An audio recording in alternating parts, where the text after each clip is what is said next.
Assalamualaikum warahmatullahi wabarakatuh. Selamat siang dan salam sejahtera bagi kita semua. Yang terhormat, Asisten Pemerintahan dan Kesejahteraan Rakyat Kabupaten Pasir, Insinyur Haji Romif Erwinadi MSI. Yang terhormat, Dekan Fakultas Ilmu Sosial dan Ilmu Politik, Bapak Profesor Dr. Muslimin MSI. Yang terhormat, Wakil Dekan 2, Bapak Dr. Salahuddin MSI MPA. Yang terhormat, Ketua Program Studi Ilmu Pemerintahan, Bapak Muhammad Kamil SIPMA. Yang terhormat, Kepala Laboratorium Program Studi Ilmu Pemerintahan, Bapak Ali Rozikin SAP MPA. Yang kami hormati seluruh jajaran pemerintahan Kabupaten Pasir dan dosen Program Studi Ilmu Pemerintahan UMN. Dan yang kami banggakan, mahasiswa Program Studi Ilmu Pemerintahan UMN. Marilah kita panjatkan puji syukur kehadirat Allah SWT atas limpahan rahmat, taufik, dan hidayahnya, sehingga pada hari ini, Jumat, 3 November tahun 2023, di aula ini dengan penuh kehangatan dan kebersamaan, kita dapat hadir dan berkumpul dalam kuliah tamu Program Studi Ilmu Pemerintahan UMN yang bertema Tantangan Pembangunan Daerah Penyangga dalam Menyongsong Ibu Kota Negara Baru, pengalaman dari Kabupaten Pasir. Hadirin yang berbahagia, mengawali acara siang ini, kita akan simak bersama sambutan yang akan disampaikan oleh Ketua Program Studi Ilmu Pemerintahan, Bapak Muhammad Kamil SIPMA. Kepada Bapak Kaprodi, kami persilahkan. Bismillahirrahmanirrahim. Assalamualaikum warahmatullahi wabarakatuh.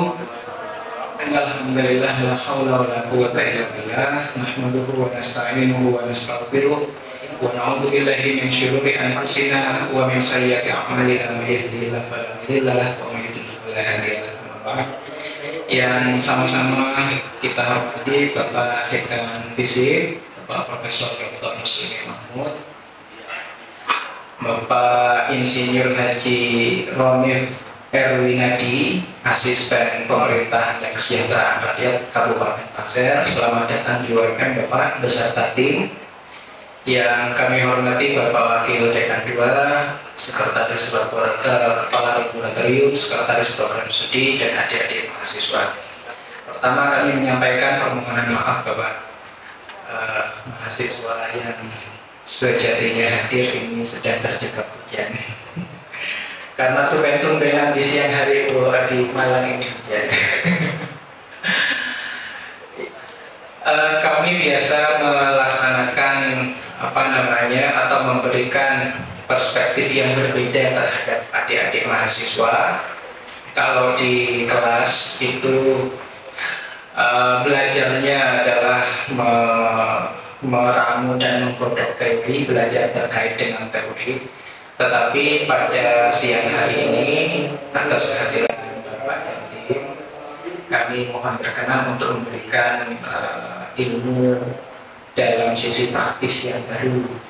Karena ibu kota Indonesia ini sudah mulai akan berpindah sedikit ya, ke Kalimantan. Dan itu menjadi kajian dan concern kami di program studi ilmu pemerintahan bagi adik-adik mahasiswa ini. Yang ingin kami ketahui dan harapannya bisa di-share kepada kami semua Pak, karena Kabupaten Pasir ini yang menjadi tempat sebenarnya peluang dan tantangannya seperti apa sih? Apakah dirugikan ataukah malah diuntungkan dengan berpindahnya ibu kota negara ini ke Kalimantan? Karena untuk melihat bagaimana prospek perkembangan ke depan ketika ibu kota negara itu dipindahkan, tentu ada positif dan negatif dari perspektif yang lain ya, termasuk dari sisi politik, ekonomi, kesejahteraan dan yang lain-lain. Itu yang menjadi concern dan bahan kajian yang harus kita kaji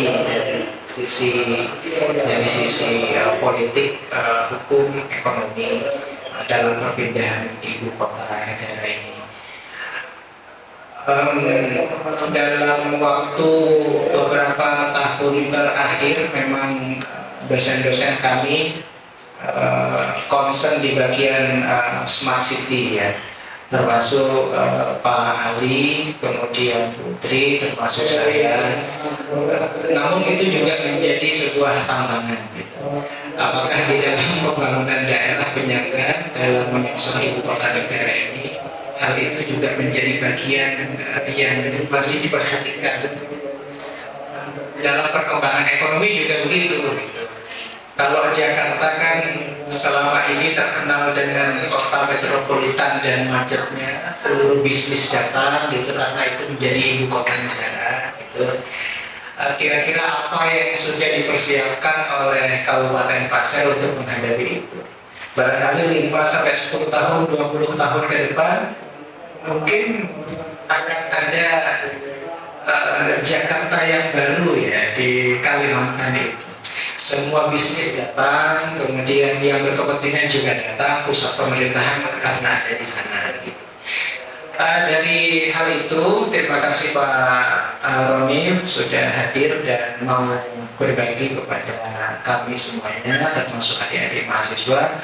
Insya Allah apa yang di-share, ilmu yang diberikan kepada kami semua ini bisa menjadi bagian kajian atau peningkatan pengetahuan bagi kami terkait dengan tantangan pembangunan di daerah Kabupaten Pasir.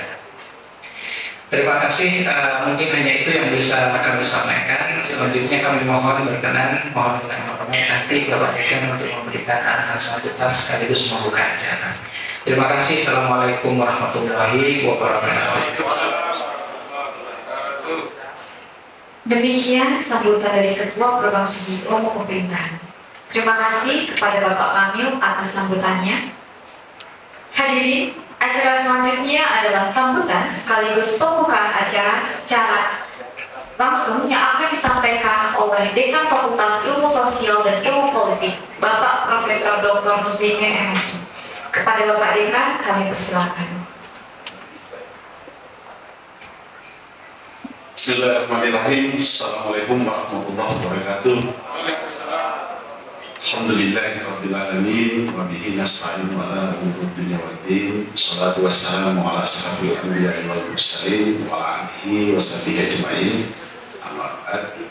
Yang sama-sama kita hormati, kita muliakan, kita banggakan Bapak Asisten Pemerintahan dan Kesejahteraan Rakyat Kabupaten Pasir, Bapak Insinyur Haji Umir Erwin Nandi MSI, serta rombongan yang mungkin tidak bisa saya sebutkan satu-satu, mungkin banyak asisten yang hadir, para pejabat struktural di tingkat fakultas, Pak Wakil Dekan 2, Dr. Saludin, sekaligus saya kenalkan pejabat-pejabat struktural di tingkat fakultas. Dan kebetulan orangnya masih muda-muda Pak, ya, soalnya masih muda-muda. Ini ada Dr. Salahuddin. Nah, Dr. Salahuddin ini membantu Dekan 2 juga dari ilmu pemerintahan. Kemudian ada Pak Kamil, ini kandidat dokter juga, insyaallah. Ini ketua program studi ilmu pemerintahan. Kemudian ada sektor ini yang mana tadi Pak Ahmad saya masih kedua, ya. Kemudian masih menggerakkan mahasiswanya ini karena ketua awal ada rapat. Kemudian ada Pak Ketua Laboratorium, Pak Ali. Tadi Pak Ali tadi, oh ini ada Pak Ali di depan, Pak Ali. Dan ini para dosen, para mahasiswa yang sama-sama saya banggakan, saya hormati. Ini tadi saya lihat di internet, ini ada kata isi kabar petaka. Artinya katanya apa kabar? Kemudian juga kesembuhan ini apa di sini? Olomai mandi asobuen sialondo. Jadi hari esok itu harus lebih baik ya, dari hari sekarang. Ini kan saya kira sangat Islami. Karena itu ini patut juga kita jadikan ya renungan-renungan ya, bahwa apa yang kita kerjakan hari ini ya tentu besoknya harus lebih baik lagi. Itu artinya ada peningkatan, ya kan, ada peningkatan. Kalau hari ini lebih baik dari besok, nah, berarti ya, nggak ada peningkatan. Jadi satu semboyan yang menurut saya yang sangat baik dan sangat mendalam untuk memotivasi kita. Para hadirin yang saya hormati, pertama-tama tentu saya atas nama pimpinan fakultas mengucapkan selamat datang di kampus Universitas Muhammadiyah Malang, dan terima kasih karena sudah menjadi pilihan untuk bapak-bapak ya semacam menyambung silaturahim, apa itu benchmark atau apa itu dalam rangka sharing atau dalam rangka saling melengkapi. Karena Bapak Ibu sekalian, tentu bagi kami kedatangan tamu di Universitas Muhammadiyah Malang, apalagi di Fakultas Ilmu Sosial Politik ini tentu merupakan suatu kehormatan. Dan Bapak sekalian, perlu saya sampaikan bahwa kampus Universitas Muhammadiyah Malang ini merupakan kampus yang milik Persadikatan, ya swasta milik Persadikatan Muhammadiyah. Salah satu amal usaha Muhammadiyah dari sekitar 171 sekarang kampus, ya, jadi ada kampus 171 menyebar di seluruh Indonesia, dan di Kalimantan Timur juga itu ada, saya kira di Universitas Muhammadiyah di Samarinda, mungkin di Balikpapan juga ada ya Pak. Nah itu kan sudah Samarinda saya kira sudah wujud di sana. Nah ini merupakan amal usaha Muhammadiyah, dan jumlah mahasiswa kami sekarang ini sekitar 48.000, ya 48.000, dan sekali satu tahun itu kita 6 kali wisuda. Ya, jadi kalau baru penerimaan mahasiswa seperti ini kita ada sekitar 48.000, nanti wisuda yang terakhir itu dalam 6 putaran itu ya kira-kira mahasiswa kita berkisar di 38.000 dengan tentu secara kelembagaan ini terakreditasi unggul, ya terakreditasi unggul itu artinya bahwa ya kampus ini merupakan kampus yang secara kelembagaan itu bisa dipertanggungjawabkan, ya dipertanggungjawabkan baik itu seluruh serapan dana-dana yang disampaikan oleh masyarakat ke sini kemudian dipertanggungjawabkan dalam bentuk peningkatan kualitas dan tentu sarana prasarana. Nah, di Fakultas Ilmu Sosial Politik sendiri ini ada 5 program studi, di mana seluruh program studi yang ada ini juga sudah terakreditasi unggul. Ya, jadi ada ilmu kesejahteraan sosial yang merupakan program studi yang paling awal, kemudian disusul oleh ilmu pemerintahan sekitar tahun 86 ya masih, kalau nggak salah ya, 86 ini sudah terakreditasi unggul juga. Kemudian ada program ilmu komunikasi. Nah ini bahkan ini sudah mendapatkan akreditasi internasional, ya, jadi internasional kira-kira 2-3 bulan yang lalu. Dan kemudian ada hubungan internasional juga unggul, sosiologi juga unggul. Nah karena itu empat program studi yang belum terakreditasi internasional ini sedang mempersiapkan diri dan mempersiapkan diri untuk kemudian juga mendapatkan akreditasi internasional di tahun 2024 nanti. Insya Allah kita akan asesmen lapangan itu sekitar bulan Maret atau April ya Pak Kamil ya, sehingga diharapkan nanti 2024 seluruh program studi yang ada di Fakultas Ilmu Sosial ini sudah terakreditasi unggul. Kalau kita melihat sebaran mahasiswa, Kalimantan Timur ini termasuk ya pemasok jumlah mahasiswa yang cukup banyak ini di universitas, yang termasuk di Fakultas Ilmu Sosial Politik. Ya. Apalagi yang dari Pasir, ya. Dari Pasir ini banyak sekali mahasiswa yang menyebar di seluruh program studi yang ada di Fakultas Ilmu Sosial dan Ilmu Politik. Karena itu atas nama pimpinan juga sekaligus mengucapkan banyak terima kasih atas kepercayaan dari masyarakat yang ada di daerah Kabupaten Pasir ini untuk meneruskan pendidikannya di Universitas Muhammadiyah Malang. Nah Bapak sekalian, ketika kami mencoba untuk melakukan berbagai aktivitas pembelajaran, maka kami di samping ada reguler, memang kami juga punya program-program yang kami sebut dengan sekolah-sekolah unggulan, di mana sekolah-sekolah unggulan ini merupakan sekolah yang dipersiapkan untuk langsung menjawab kebutuhan pasar yang ada di masyarakat. Seluruh program studi yang ada di tempat kami ini mewujudkan sekolah-sekolah unggulan. Kalau tidak salah di ilmu pemerintahan itu ada 2 ya Mas? Ya ada 2 sekolah unggulannya. Yang pertama itu ada sekolah analis politik pemerintahan. Ya. Jadi ini khusus untuk mempersiapkan para praktisi yang ahli di bidang analis. Kemudian yang kedua itu ada sistem informasi pemerintahan desa. Ya, jadi kami mempersiapkan bagaimana para perangkat desa itu betul-betul punya pengetahuan praktis tentang berbagai persoalan-persoalan yang mereka hadapi. Ketika misalnya pemerintah pusat itu meluncurkan dana yang miliaran itu ke desa-desa, itu kemudian banyak yang menjadi masalah. Sebetulnya mereka tidak mengambil uang ya dalam artian itu, tapi mereka kurang baik atau kurang bagus dalam pelaporannya. Maka di sekolah-sekolah ini sudah menyiapkan aplikasi-aplikasi itu di bawah kendali laboratorium yang dipimpin oleh Pak Ali ini, itu sudah menyiapkan aplikasi-aplikasi yang kemudian itu sangat mudah untuk mereka membuat laporan-laporan yang didukung oleh dokumen-dokumen yang diperlukan untuk pertanggungjawaban penggunaan dana-dana desa ini. Maka di tempat kami ini kami sudah bekerja sama dengan berbagai pemerintah daerah itu dalam rangka memberi pengetahuan praktis kepada para aparat yang ada di daerah-daerah dalam rangka bagaimana agar seluruh aktivitas yang ada di desa itu bisa dipertanggungjawabkan secara baik. Di hubungan internasional kami juga punya sekolah para diplomasi namanya. Jadi sekolah yang mencoba bagaimana agar potensi daerah yang ada, itu baik potensi alam, sumber daya apa saja yang ada di daerah, itu untuk kemudian dikomunikasikan dan bisa dijual ke luar negeri. Kami sudah bekerja sama dengan Kementerian Luar Negeri untuk mendapatkan pemetaan kira-kira kalau daerah itu punya item-item potensi yang ada di sana itu kemudian itu mau ditujukan kemana di luar negeri itu dan bagaimana cara mengkomunikasikannya. Nah, maka kami punya sekolah yang namanya sekolah para diplomasi. Di komunikasi kami juga punya sekolah branding, Pak. Jadi sekolah branding ini bagaimana daerah itu bisa membranding. Kalau Bapak misalnya melihat wujudnya itu salah satunya, kalau Bapak tahu Kampung Warna-Warni, ya, Kampung Warna-Warni mungkin sudah pernah baca. Ini Kampung Warna-Warni ini kan sebuah kampung yang tadinya sangat kumuh, kemudian keteraturannya hampir tidak ada.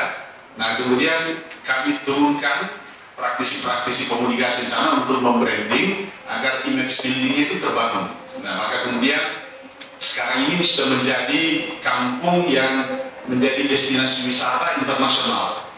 Jadi tadinya sangat kumuh, sekarang menjadi, nah itu kami punya sekolahnya yang tentu di luar reguler. Karena itu Bapak Ibu sekalian, tentu kami sangat senang bahwa hari ini kami akan mendapatkan informasi-informasi terkait dengan bagaimana kesiapan terutama daerah-daerah di sekitar ibu kota negara yang sesungguhnya itu yang di mana itu di Panajam ya, Panajam Pasir itu, ini kan kemudian Pasir di sebelah mana ini Pak? Selatannya ya, jadi di selatannya itu sebagai daerah penyangganya. Nah, maka kita akan mendapat informasi dari Bapak Asisten Pemerintahan dan Kesejahteraan Rakyat Kabupaten Pasir itu untuk kemudian membuka wawasan dan pengetahuan kita bersama. Inilah sesungguhnya yang terjadi di sana, ya, kira-kira gitu. Jadi kita tidak lagi hanya sekedar dapat cerita dari pihak ketiga atau dari mana-mana kita baca dari media, tapi ini beliau-beliau ini adalah aktor-aktor yang betul mengalami di sana. Bagaimana suka dukanya, bagaimana hirup-pikuknya, apakah seperti yang pemberitaan yang kita dengarkan atau seperti apa di sana. Alhamdulillah hari ini kita akan mendapatkan informasi yang lengkap, saya kira nanti akan disampaikan oleh Pak Robin. Saya kira catatan dari saya, dari sekali lagi terima kasih banyak atas kehadiran dan kunjungan Bapak. Mudah-mudahan apa yang Bapak sampaikan nanti bisa menjadi pengetahuan bagi kita semua dan kita bisa lebih objektif di dalam melihat segala sesuatunya. Baik Bapak Ibu sekalian, mari kita buka acara kuliah umum atau kuliah tamu pada sore atau siang hari ini dengan bersama-sama membaca basmalah. Bismillahirrahmanirrahim. Assalamualaikum warahmatullahi wabarakatuh.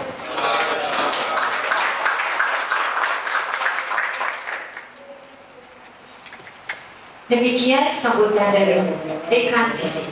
Terima kasih kepada Bapak Muslimin atas sambutannya.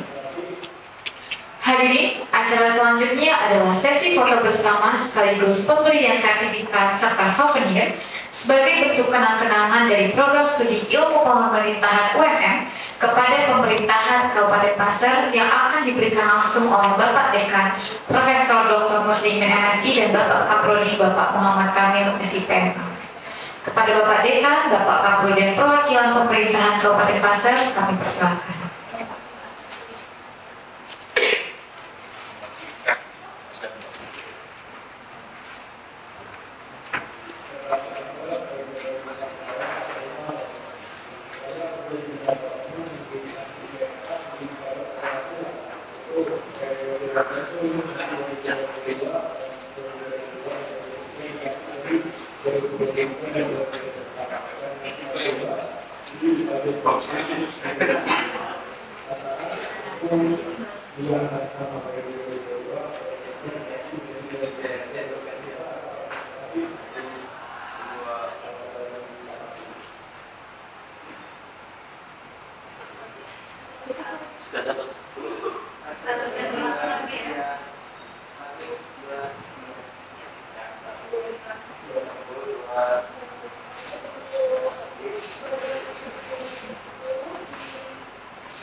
Silakan untuk seluruh jajaran, dosen dan seluruh jajaran pemerintahan Kabupaten Pasir untuk foto bersama. Silakan Ibu dan Bapak.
Hadirin yang berbahagia, acara selanjutnya adalah diskusi bersama yang akan dipandu langsung oleh moderator.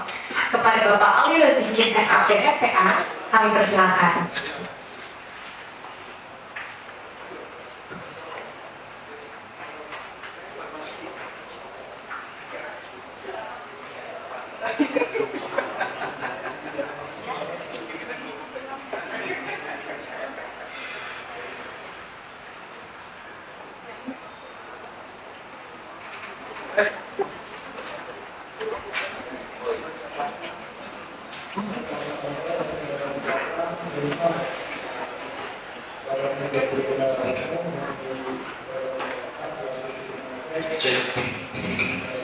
Bismillahirrahmanirrahim. Assalamualaikum warahmatullahi wabarakatuh.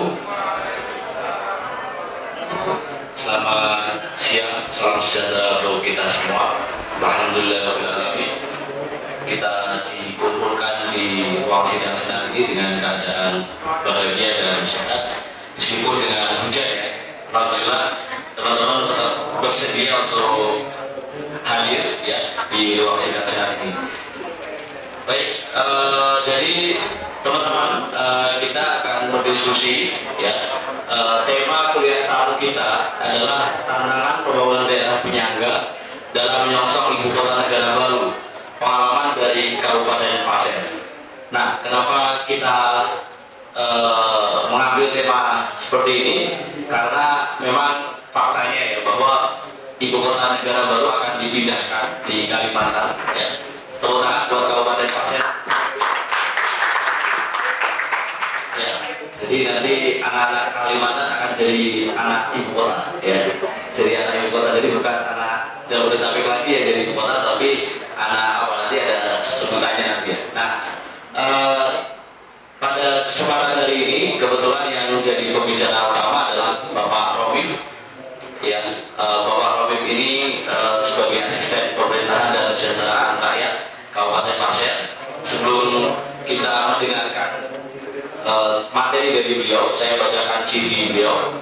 Beliau lahir di Tanah Grogol 18 Agustus 68. Riwayat pendidikannya adalah SD sampai SMP di Samarinda, kemudian S1 di Universitas Mula Warman Sarjana Pertanian, kemudian S2-nya adalah Ilmu Administrasi Negara dari Universitas Brawijaya.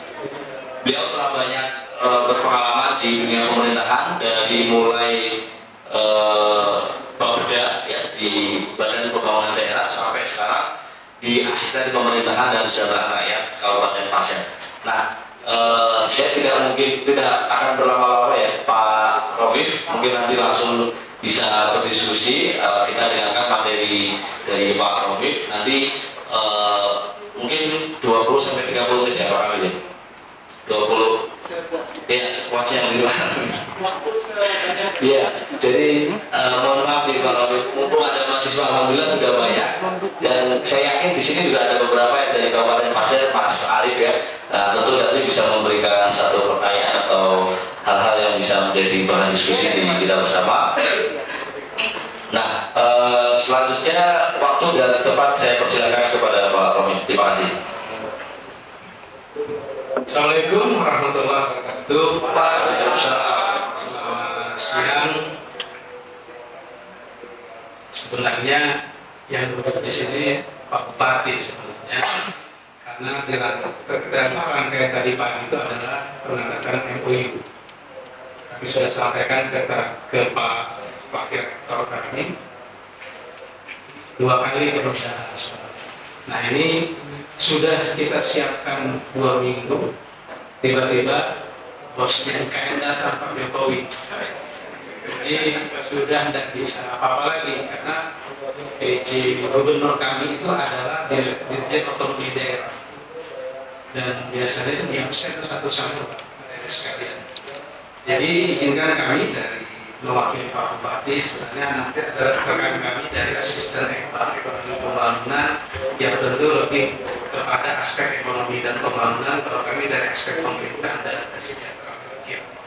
Kami akan bacakan dulu, nanti kita akan siapkan diskusi. Tapi pertama kali sampaikan bahwa tadi apakah menguntungkan bagi Kabupaten Pasir secara khusus, kami nyatakan itu pasti menguntungkan.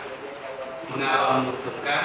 Karena selama ini daerah kami, daerah paling selatan daripada Provinsi Kaltim, menghasil sumber daya alam cukup besar, yaitu batu bara. Kalau tidak salah per tahun hampir 140 triliun yang kita sampaikan, tapi yang kembali ke daerah tidak sampai 2 triliun pembagian hasil. Dengan keterbatasan topografi, geografi, dan juga aspek daripada daerah itu sendiri, nanti kita bisa diskusi bersama-sama. Kami bacakan dulu. Yang kami hormati Ketua Prodi Ilmu Pemerintahan FISIP Universitas Muhammadiyah Malang, Bapak Muhammad Kamil, Sarjana Ilmu Pemerintahan Masyarakat. Yang kami hormati Bapak Dirjen UPA selaku moderator. Yang kami hormati Dan kami banggakan para mahasiswa, mahasiswi, beserta seluruh sivitas akademika Universitas Munawarman, dan rekan-rekan kami yang mendampingi kami dari sekedar DPRD Kabupaten Pasir. Mengawali kegiatan ini, perkenankanlah saya mengajak kita semua untuk bersama-sama memanjatkan puji dan syukur kehadirat Tuhan Yang Maha Esa, karena berkat limpahan rahmat, taufik dan hidayahnya kita semua dapat bertemu dan bersilaturahmi dalam keadaan sehat sejahtera dan mati. Salawat dan salam senantiasa kita tercurahkan kepada junjungan kita Nabi besar Muhammad SAW beserta keluarga, para sahabat dan pengikutnya yang tetap istiqomah hingga akhir zaman. Hadirin yang saya hormati, pada kesempatan berbahagia ini saya ingin menyampaikan kebahagiaan saya dapat bertemu langsung dengan mahasiswa-mahasiswi Universitas Muhammadiyah Malang, para calon pemimpin masa depan yang diharapkan dapat memberikan kontribusi besar bagi bangsa sesuai dengan slogannya dari Muhammadiyah untuk bangsa. Mahasiswa-mahasiswi program studi ilmu pemerintahan Universitas Muhammadiyah Malang yang saya banggakan, Presiden Jokowi telah menetapkan ibu kota negara baru akan menjadi pusat pemerintahan dan diletakkan di antara Kabupaten Kutai Kartanegara dan Kabupaten Penajam Pasir Utara pada Provinsi Kalimantan Timur. Penetapan IKN tersebut didasari pada lokasi yang berada di tengah wilayah Indonesia, tersedianya sumber air baku, minim bencana, tersedia lahan luas milik pemerintah, parameter pertahanan dan keamanan, serta dekat dengan kota existing yang sudah berkembang. Atas penetapan tersebut telah disusun visi pembangunan ibu kota negara baru, yakni simbol identitas bangsa smart, green, beautiful, and sustainable, mendorong pemerataan ekonomi di kawasan timur, modern dan berstandar internasional, dan tata kelola pemerintahan yang efisien. Pemindahan ibu kota negara ke Provinsi Kalimantan Timur sebagai pusat pemerintahan berdampak besar bagi perkembangan daerah sekitarnya, tidak terkecuali bagi Kabupaten Pasir yang merupakan kabupaten induk dari Kabupaten Penajam Pasir Utara. Dari ibu kota Tanah Pasir menuju titik nol Nusantara berjarak sekitar 150 km. Pemerintah daerah akan berperan sebagai penyangga sekaligus mitra IKN menjadi super hub dalam mendukung pembentukan IKN. Kementerian Dalam Negeri mendorong kesiapan daerah-daerah penyangga ibu kota melalui Peraturan Presiden Nomor 63 Tahun 2022 tentang perincian rencana induk ibu kota negara. Kabupaten Pasir menjadi salah satu mitra strategis ibu kota Nusantara. Kehadiran IKN merupakan peluang bagi pemerintah daerah untuk menjalin kerjasama antar wilayah penyangga IKN yang mencakup semua aspek pembangunan, mulai dari bidang ekonomi, infrastruktur, transportasi, sumber daya air, supply sumber daya manusia, supply material, dan supply hasil pertanian dan peternakan. Hadirin berbahagia, pada kesempatan ini saya ingin memperkenalkan Kabupaten Pasir yang menjadi daerah penyangga sekaligus mitra strategis ibu kota negara. Memiliki luas 11.603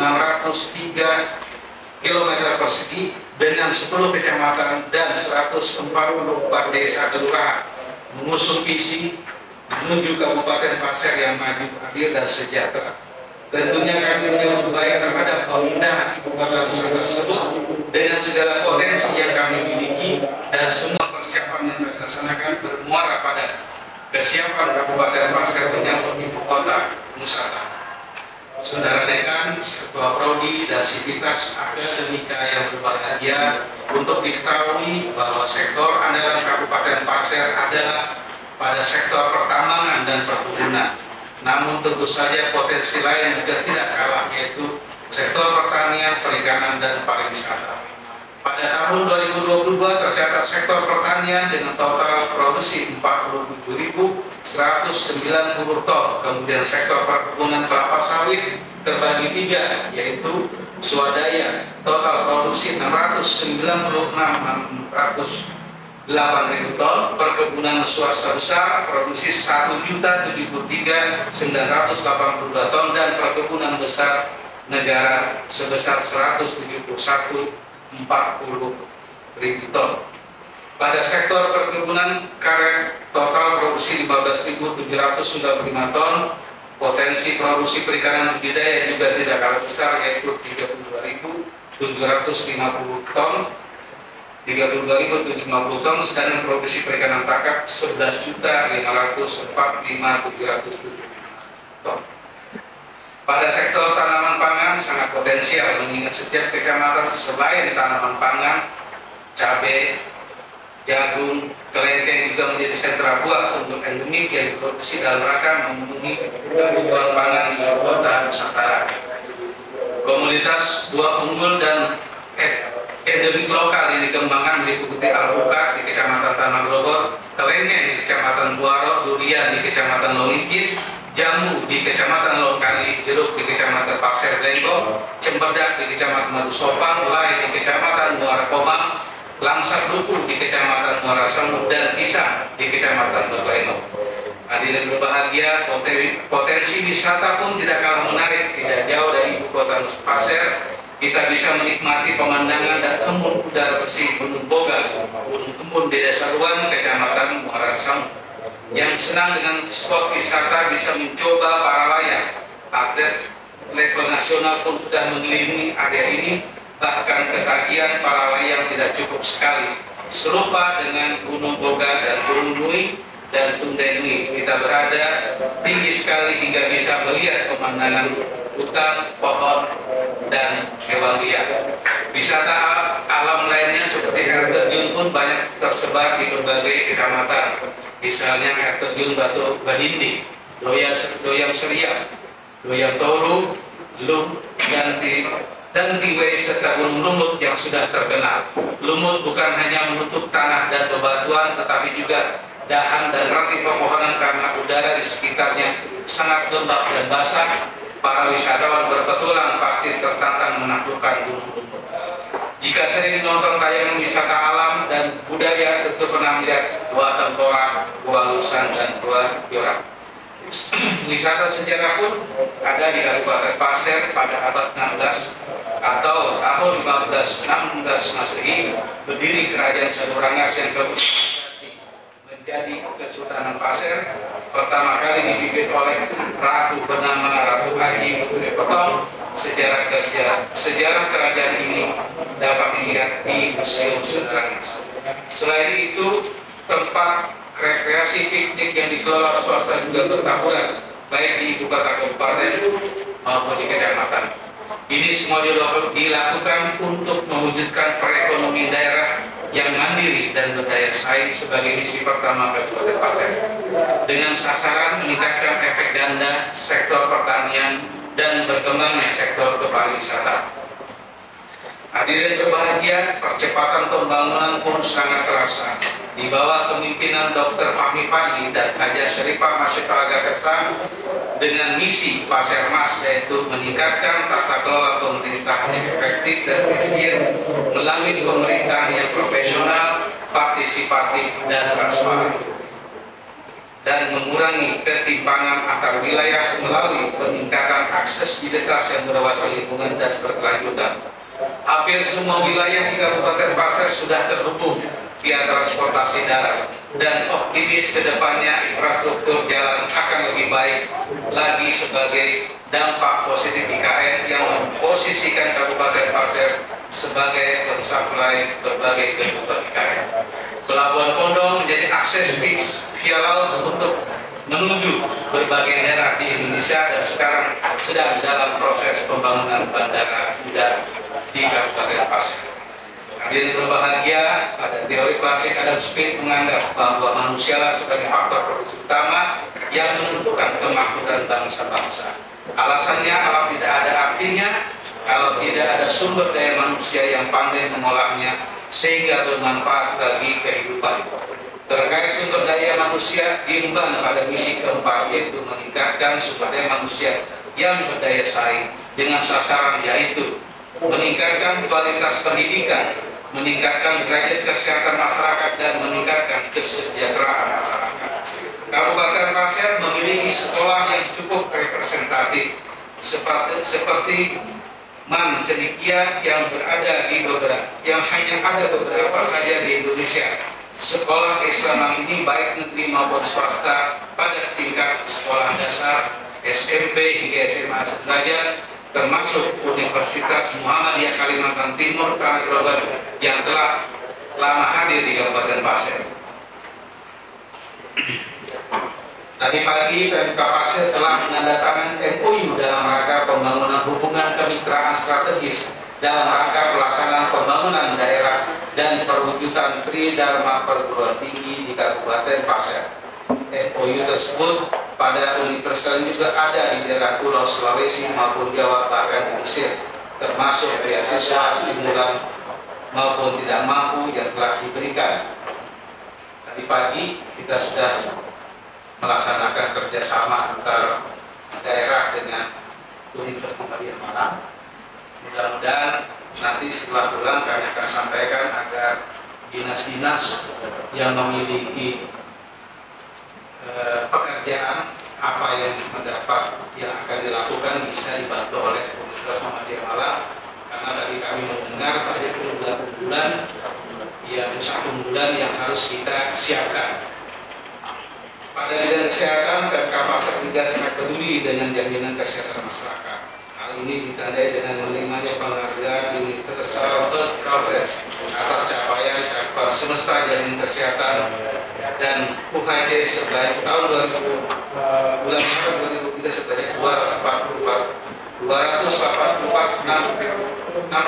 jiwa penduduk Pasir telah terdaftar sebagai program jaminan kesehatan atau kurang lebih coverage-nya 97,15%. Fasilitas kesehatan juga telah ditingkatkan. Rumah sakit umum kami Panglima Sebaya dari kelas C sekarang sudah berubah ke tipe kelas G.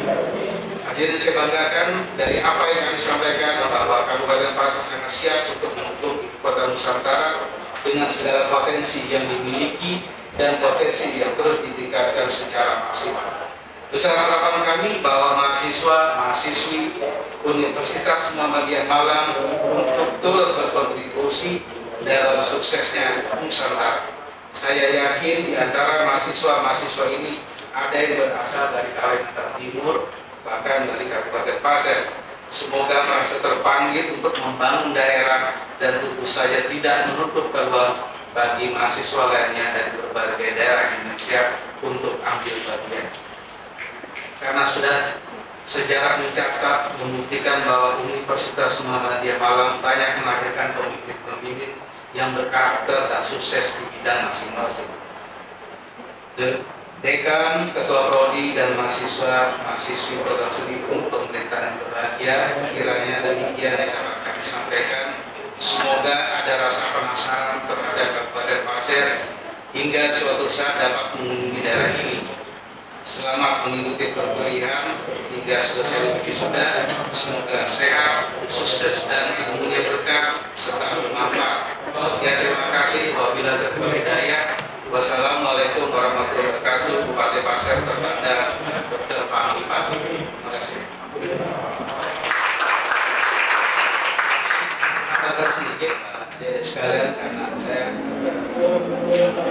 ingin menambahkan terkait dengan performa daripada daerah Kabupaten Pasir. Kalau kita melihat Pasir berada paling selatan dari Provinsi Kaltim dan berbatasan dengan Kalimantan Tengah dan Kalimantan Selatan. Hari ini kita masih berada di daerah yang sangat tergantung dengan sumber daya alam.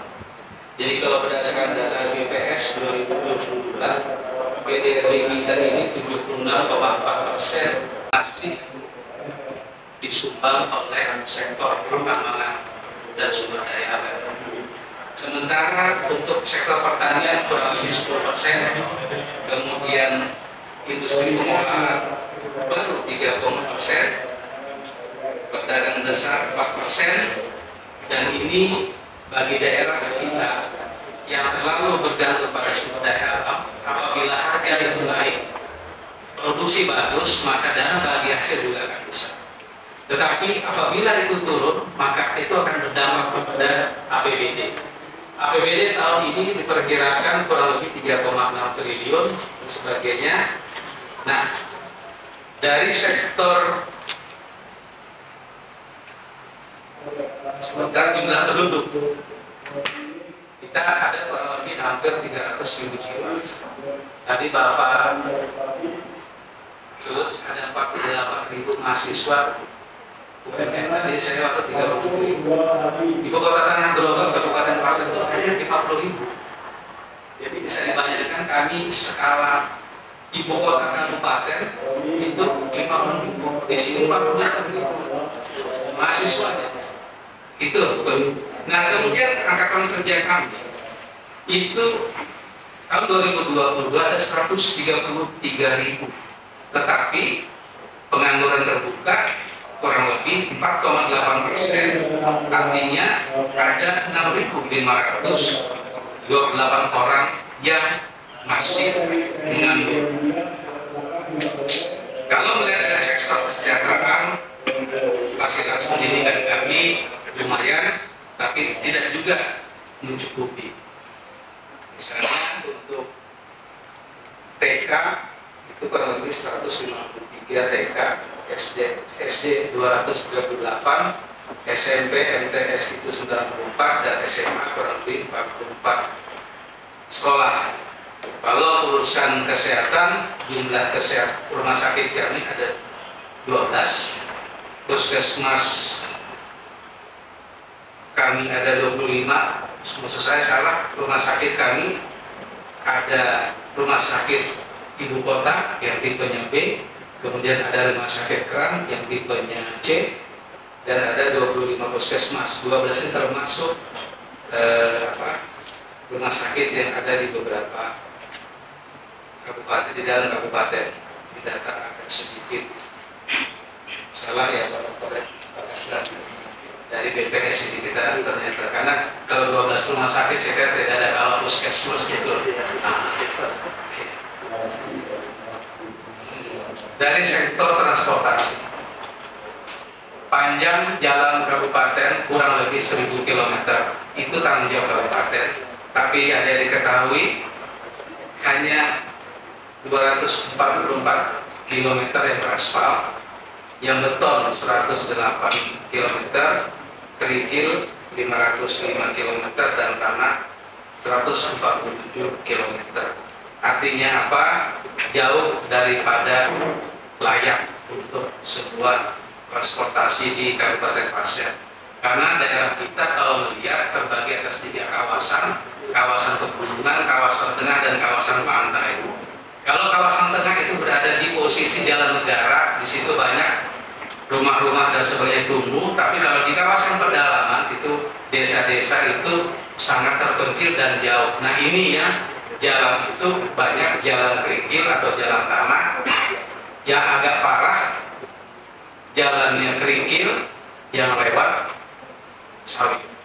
Tapi pelan-pelan pemerintah daerah dengan kemampuan anggarannya, mana-mana jalan poros menuju ibu kota kabupaten itu biasanya akan dicicil.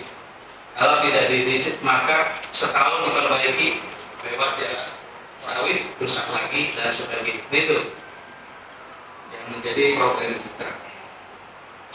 Kemudian terkait dengan indeks pembangunan manusia. Jadi alhamdulillah Kabupaten Pasir setiap tahunnya meningkat.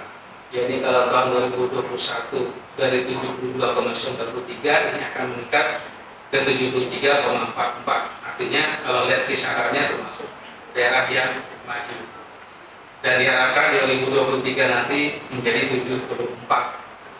Nah, angka harapan hidup lumayan 72,89, hampir 73 tahun orang bisa hidup di Kabupaten Pasir.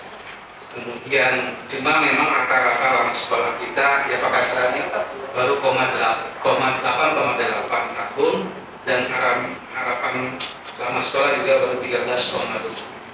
Nah ini memang persoalan daripada pendidikan ini tidak lepas daripada budaya dan sebagainya. Apalagi adanya COVID kemarin, banyak anak-anak yang tidak mau lagi bersekolah, khususnya di kawasan pantai ya Pak Kasrani.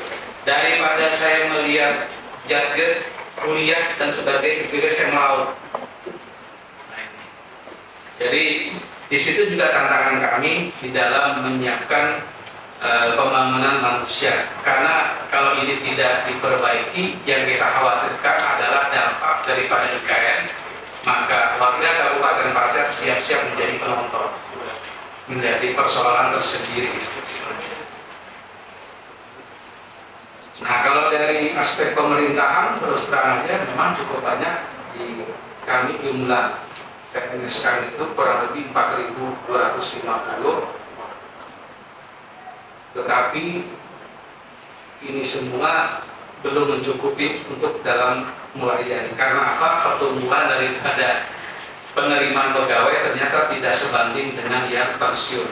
Yang ada sekarang banyak penerimaan di P3K untuk sektor kesehatan dan sektor pendidikan saja, sementara sektor lainnya itu kayaknya agak sulit dipenuhi oleh pusat. Nah, oleh sebab itu terkait dengan Kabupaten Pasir ini, saya kira karena ini pada saat sekarang lagi persiapan penyusunan RPJMD di kami, dan tentu RPJMD yang baru juga, karena sebentar lagi Pak Bupati kita juga akan mengakhiri. Jadi adanya IKN ini, maka RPJMD harus didesain bagaimana sekian puluh tahun ke depan daerah Kabupaten Pasir ini sudah siap untuk menyangga. Kalau hitung-hitungan misalnya untuk bagaimana menyiapkan sayur, menyiapkan beras, menyiapkan daging, itu sebenarnya potensi. Tapi hari ini kami di Kabupaten Pasir, kalau menjadi petani, itu biaya produksi dengan hasil itu kadang terkait. Dan ada pengalihan biasanya. Pengalihan itu misalnya dipindah ke sektor pertambangan, jadi tukang ojek dan sebagainya, karena tidak menjanjikan dan sebagainya. Nah, ini juga menjadi pemikiran, maka tadi bersama Pak Bupati untuk daerah-daerah per kecamatan sudah ada klaster-klaster yang akan disiapkan. Ini sudah disiapkan oleh pemerintah Kabupaten Pasir. Begitu juga dengan sektor peternakan dan lain sebagainya. Tapi sampai hari ini Provinsi Kaltim pun masih belum bisa mengakses, ya kalau tidak, bukan dalam arti kata negatif, karena ibu kota negara ini kan sampai hari ini belum terbuka. Tata ruangnya bagaimana, hubungan antara apakah Penajam Pasir Utara akan tetap menjadi kabupaten atau di lokali kami yang juga berbatasan langsung dengan IKN itu juga akan tetap jadi kabupaten, ini belum tahu kita. Selama ini mau dikemanakan itu untuk tata ruang dan sebagainya. Tapi intinya ya kita sebagai daerah ini harus siap. Karena kalau nanti katanya ada jalan tol, ini juga tentu mempermudah akses dari Kalsel. Kalau hari ini kita dari Balikpapan mau ke Kalimantan Selatan, mau ke Banjarmasin, maka ada dua jalur, hanya jalan darat, yaitu melalui Kuaro langsung ke Tanjung sampai ke Banjarmasin, atau via Batu Licin. Itu sekarang juga sudah mulai masuk yang namanya bus, transportasi bus dalam lipat. Jadi di satu sisi kita punya anggaran terbatas, belum tahu berapa sebagai daerah penyangga IKN ini mendapatkan. Karena kalau Gubernur Kaltim kemarin seharusnya Kaltim ini kalau menghasilkan 500 triliun per tahun, minimal kalau 10% ya. Tapi katanya baru apakah terimplementasi nanti adanya kita sebagai daerah penyangga akan mendapatkan semacam dana insentif daerah penyangga atau belum. Yang ada sekarang baru tambah dana dari bagi hasil sawit, baru ada. Kemudian dari karbon fund kita juga dapat perdagangan karbon dan sebagainya. Jadi kami optimis bahwa Kabupaten Pasir ini pada akhirnya nanti bisa lebih maju dan berkembang sepanjang masyarakatnya pun bisa turut serta. Artinya jangan IKN ini sebagai pesta kita IKN ini dan sebagainya, tapi di satu sisi begitu masuk tenaga kerja dari luar, kita kalah. Pengalaman kami di sektor-sektor pertambangan saja, banyak orang-orang kita yang tinggal di daerah tambang kadang kalah dengan orang-orang yang masuk, karena mereka memiliki yang namanya kualifikasi dan lain sebagainya. Nah, itulah yang kita hadapi sekarang. Tapi 10-20 tahun ke depan kita harapkan itu bisa berubah. Mudah-mudahan dengan kepemimpinan Pak Bupati ini yang beliau juga concern untuk menyiapkan sumber daya manusia. Jadi kalau kami ada yang disekolahkan tapi dengan UT, jadi masyarakat yang kurang mampu kami kuliahkan. Kemudian juga terkait dengan perlindungan tenaga kerja juga kita lakukan. Kita rasanya perlindungan kita ini nomor 2 setelah di Kaltim, ini nomor 2 setelah UKAR. Tapi dari coverage yang kita miliki, kita tinggal kurang 4.000 saja, maka seluruh pekerja retap kami itu sudah terlindungi. Kenapa Pak Bupati kami concern ke situ? Karena dengan perlindungan pekerja retap tersebut, mereka yang terganggu pendapatan yang akibat ekonomi itu bisa terlindungi. Nah, ini begitu juga dengan UHC kami untuk perlindungan kesehatan. Jadi 2 perlindungan sosial itu Pak Bupati sudah menyiapkan anggarannya. Masyarakat artinya bisa merasakan daripada persoalan tersebut menghadapi. Di lemah kami terkait kemiskinan. Jadi kemiskinan kami itu berdasarkan data P3KP. Data pertama bahwa yang katanya kredit ekstrim itu di pasar itu ada 24.000 jiwa. Jadi itu tersetak kita.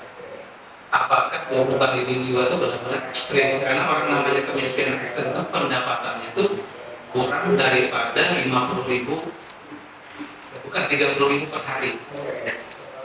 Nah, ternyata setelah di lakukan verifikasi teman-teman Bapeda berkurang.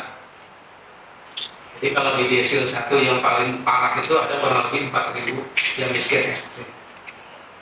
Itu di data rusak.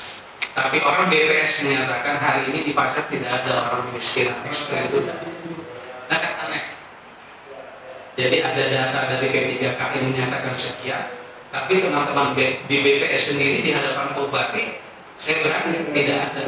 Nah, kami menunggu eksosek ini apakah benar-benar kemiskinan itu juga menjadi cukup besar. Karena kalau kemiskinan itu besar setiap tahunnya, itu performa Pak Bupati selalu dinyatakan kurang bagus.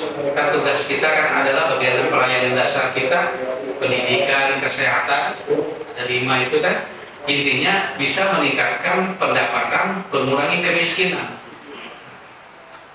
Ya, tapi kemiskinan itu pun tidak lepas daripada persoalan kultur masyarakat dan sebagainya. Nah, ini yang harus banyak dirubah mungkin oleh para mahasiswa ke depan, bagaimana menyadarkan manusia-manusia istilahnya yang kurang beruntung. Luar biasa kalau sampai kita belum persiapkan adanya IKN nanti, begitu orang Jawa datang semua, wah selesai kita kerendahan siapa, pasti kita kalah bersaing. Nah, ini yang bahaya lagi apabila dibenturkan dengan persoalan adat. Ini juga berbahaya. Sering kejadian-kejadian di kami itu kalau ada persoalan ini dibenturkan, yang bermasalah sudah tidak ada masalah, yang memporer dari sebelah. Ada kejadian itu pernah waktu kasus COVID.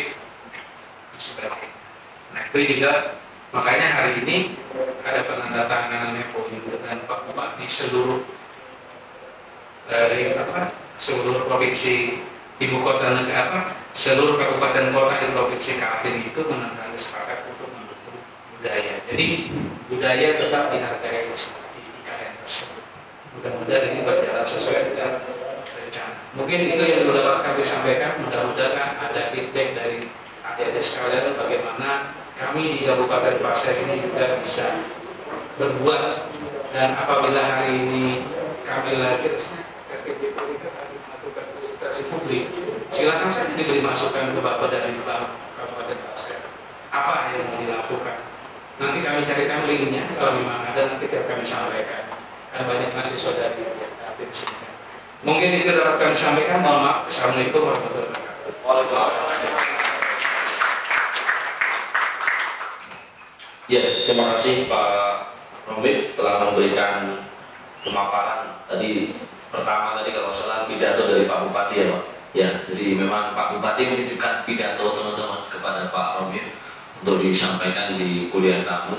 Kemudian tadi beberapa hal yang disampaikan, data-data ya, mulai dari potensi ya, perkebunan, pertanian yang dimiliki oleh Kabupaten Pasir, sampai kemudian kepada tantangan yang saat ini dihadapi oleh Kabupaten Pasir, mulai dari kemiskinan, kemudian sumber daya manusia yang rendah, ya, belum siap dengan IKN, kemudian dan beberapa tantangan lain yang memang menjadi perhatian, ya, mulai dari infrastruktur juga, ya. Jadi banyak sekali tantangan-tantangan yang mesti dihadapi oleh Kabupaten Pasir. Nah sekarang mungkin teman-teman bisa memberikan pertanyaan ataupun pernyataan, juga diperbolehkan ya, satu termin 3 orang terlebih dahulu ya mungkin ya. Mungkin langsung saja ya Pak, nanti kalau ada lagi kita tamu. Baik, silakan Mas Pak, dimulai dari Mas Pali, kemudian yang di belakang Mas Arif, Mas Rifki. Oke, silakan. Nama NIM-nya ya, nama aja nanti biar bicara. Oke, baik, terima kasih Pak Ali atas pertanyaannya. Yang saya hormati Bapak Insinyur Romif Erwinadi sebagai asisten pemerintahan Presiden Kabupaten Pasir, kemudian para dosen ilmu pemerintahan yang saya hormati. Dari pemaparan yang sudah Bapak sampaikan tadi, ada beberapa highlight yang saya coba menganalisis dan menyampaikan pernyataan terhadap bagaimana IKN ini nanti akan berlangsung di Kalimantan Timur, tepatnya di Kabupaten Pasir. Saya menyoroti dari pernyataan Bapak tentang masih belum clear perencanaan RPJPD dari kabupaten itu, dan artinya perencanaan dari pembangunan IKN ini masih belum clear dalam tahap perencanaan. Padahal dalam perkuliahan sistem perencanaan pembangunan yang sudah kami tempuh, antara korelasi rencana pembangunan jangka panjang nasional seharusnya kan diturunkan menjadi rencana pembangunan jangka panjang daerah yang akan dilakukan di daerah-daerah tersebut. Dari riset yang saya lakukan tadi, RPJMD terakhir dari Kabupaten Pasir mungkin di tahun 2019. Nah, keputusan IKN ini yang terbaru kan keluar di 2022. Bagaimana korelasi antara rencana pembangunan jangka panjang nasional yang mengubah ibu kota negara atau memindahkan ibu kota negara dari Jakarta ke Kalimantan Timur terhadap rencana pembangunan jangka menengahnya daerah itu sendiri, karena kan pasti ada perubahan ataupun bentuk distraksi dari hasil perencanaan itu. Kemudian untuk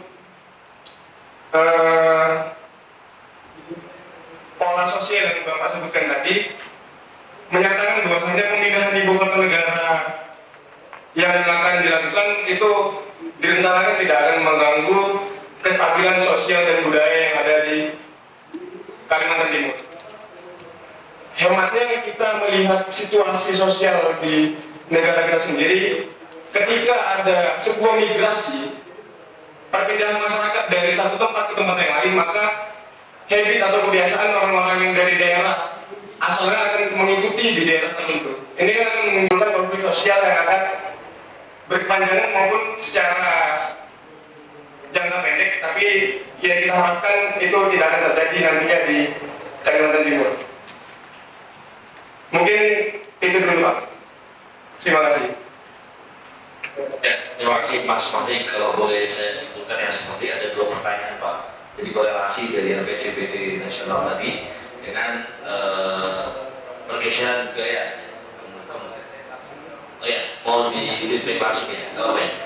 Jadi gini, Bupati Pasir kami ini berdasarkan RPJMD-nya adalah 2021-2026. RPJMD kami itu 2005-2025.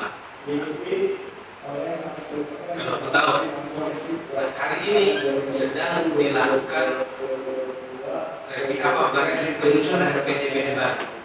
Begitu juga dengan kalau RPJMD kami kan 2020 habis. Nah, oleh sebab itu yang paling penting adalah di RPJMD. Marwah IKN itu harus bisa kita tangkap di RPJMD tersebut. Apa sih yang kita perbuat dari daerah kita sesuai dengan kewenangan kita? Itu yang maksud kami RPJMD inilah yang hari ini, yang saat ini sudah disusun, kemarin kick-off-nya disusun. Nah, tentu dan pasti mempertimbangkan daripada yang namanya IKN sebagai penyangga dan lain sebagainya. Ini lagi juga dihubungkan juga dengan pemerintah provinsi. Apa pemerintah provinsi juga di dalam IKN tersebut. Nah, termasuk terkait dengan persoalan sosial dan sebagainya. Ini tentu tidak bisa hanya Kabupaten Pasir, Kabupaten Penajam maupun UKA. Mereka semua pasti menyadari bahwa apabila ada kebiasaan baru dari luar yang baik-baik itu tidak ada masalah. Tapi kalau yang tidak baik juga akan menjadi masalah. Yang kita khawatirkan itu gap antara yang masuk ke IKN dengan gap yang orang Kaltim.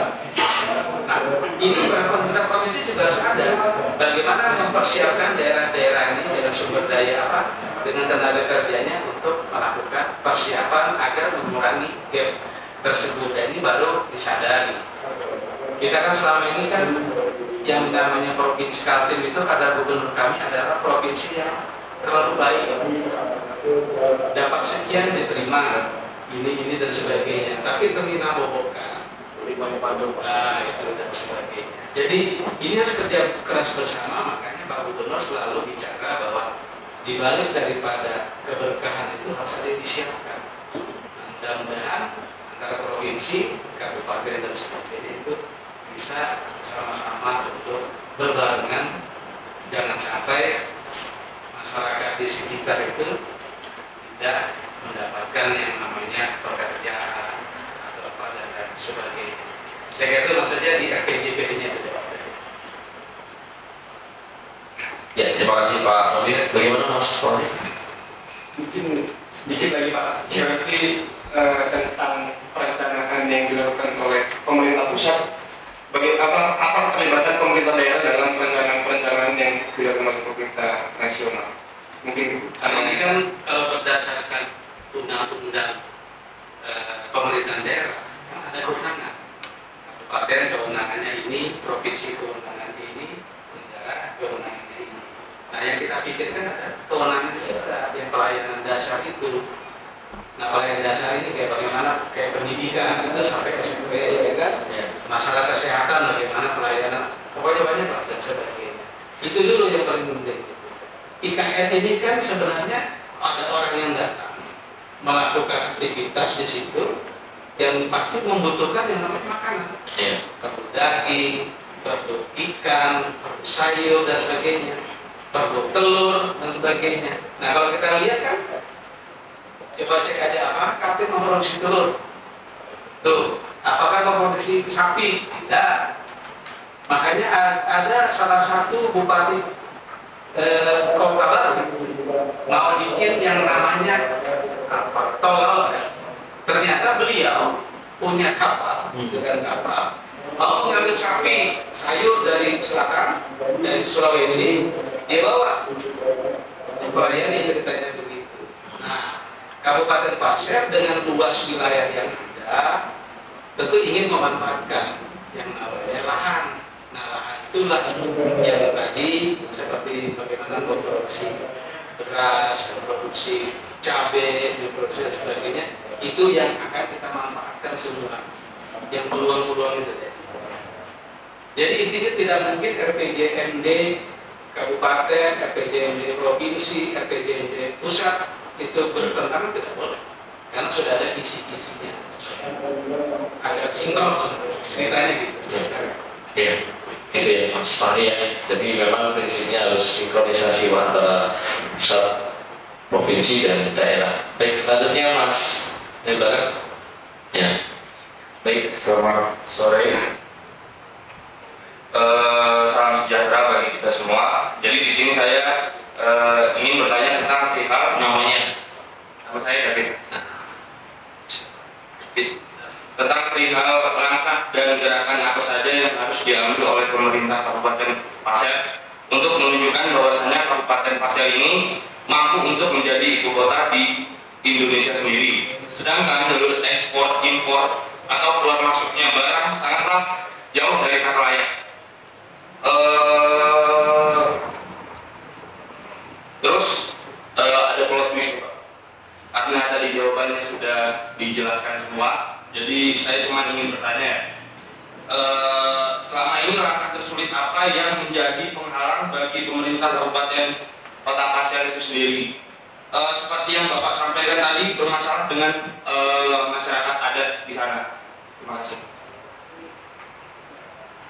Seperti back atau ditampung dulu, Pak? Oh ya, siap. Oke. Jadi saya sudah jelaskan, Provinsi Kaltim mendapat langkah yang tidak terpikirkan sama sekali bahwa kita akan menjadi kota negara, dan kebetulan berada di tengah-tengah, di mana Penajam Pasir Utara itu sebenarnya adalah bagian daripada kami, Kabupaten Pasir. Jadi kita kena di wilayah lokalitas ya. Nah, karena ini barang baru dan sebagainya, maka tentu tidak lepas bahwa bagi kami pasti akan mempersiapkan langkah-langkah.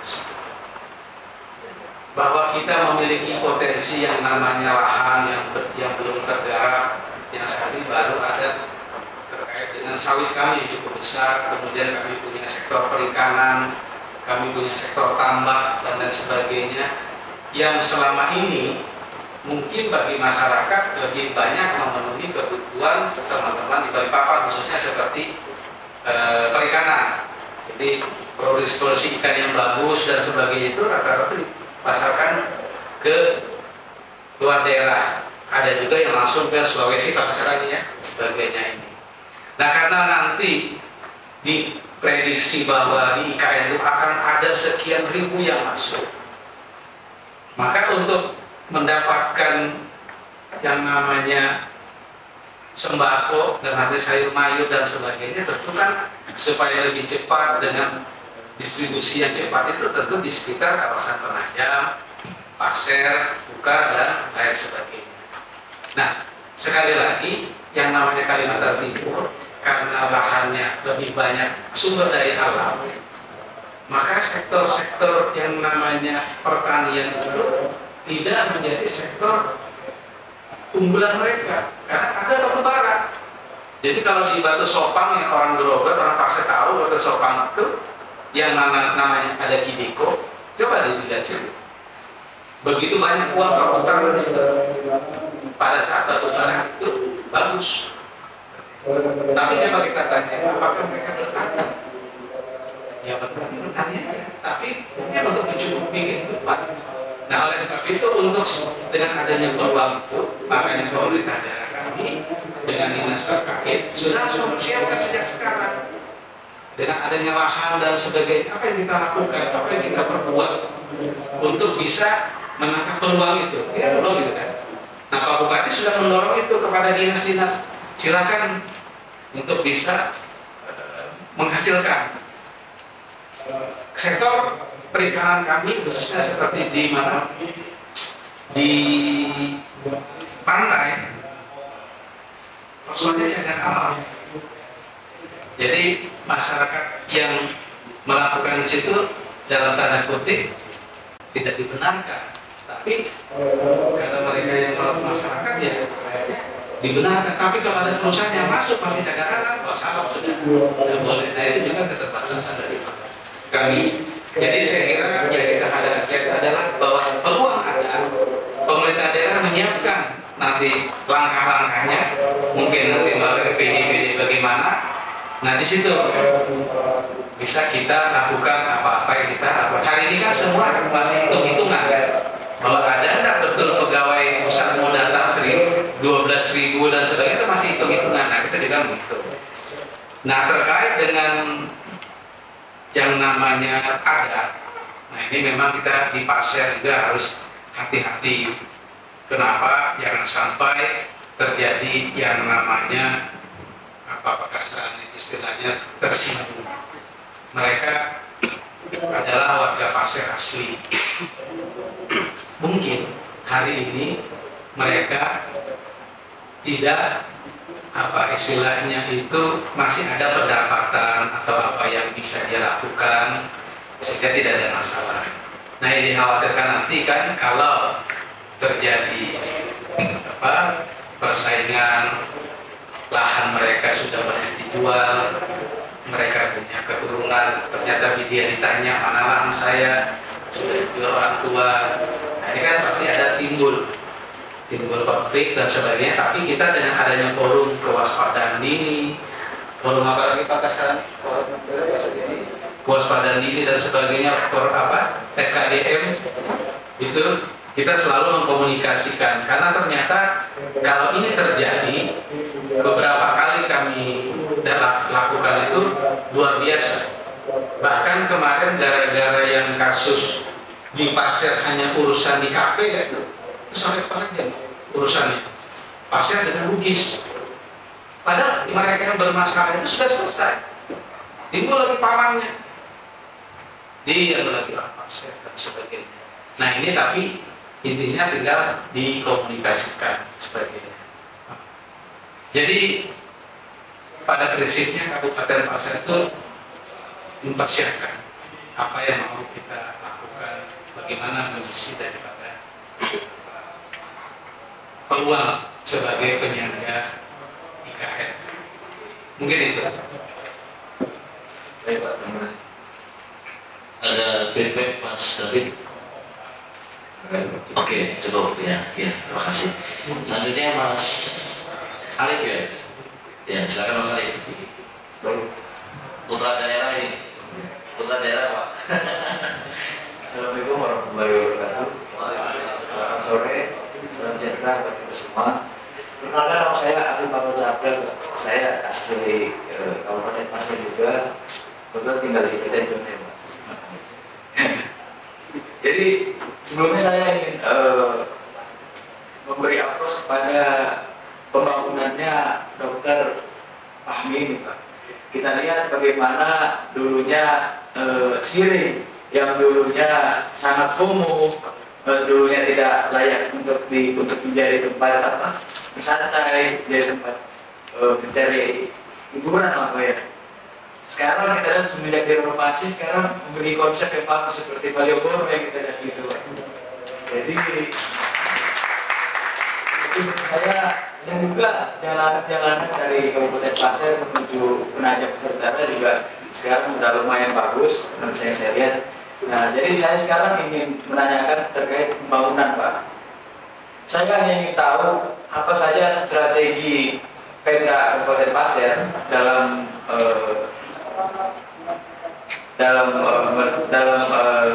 sebagai daerah penyangga IKN ya, pembangunan apa saja gitu yang akan dibuat dalam waktu dekat ini. Dan juga saya ingin mengangkat kasus yang bandara yang mangkrak ini Pak. Jadi bandara ini dulu digadang-gadang akan jadi pada tahun sekian. Maka pada tahun 2023 ini tidak ada hasil apapun gitu Pak. Yang saya lihat hanya alat mesin saja yang ada. Yang lain-lainnya hanya rumput-rumput saja gitu Pak. Mungkin seperti itu bisa dijawab Pak. Sekian, terima kasih. Ya. Terima kasih Pak.